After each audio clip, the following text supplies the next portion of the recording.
No, doncs jo la veritat vaig quedar el primer a Vilafranca del Penedès, me sembla que va ser el 2003 o el 2004, el primer. I avui he vingut sense cap fet de res, he vingut a jugar. El que menys jo pensava era haver quedat el segon. No sé, que estic completament content, he fet 86 punts i he vist que no es podia competir contra els 90, però estic molt content d'obtindre el segon. Pues bueno, si voltant i girant sí que farà, jo què sé, igual fa 6, 7, 8 anys o 9 anys exactament. No ho sé exactament, o 10, no ho sé.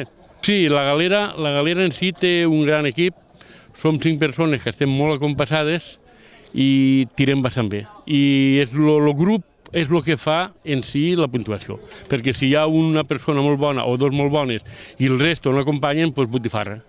O sigui que som 5 persones que anem molt acompassades i tirem tots quasi igual, prou regular. Avui he tingut la sort de quedar jo, l'any que ve pot tindre la sort de quedar el meu company o l'altre, o sigui que no és res més. Tots són bons allí.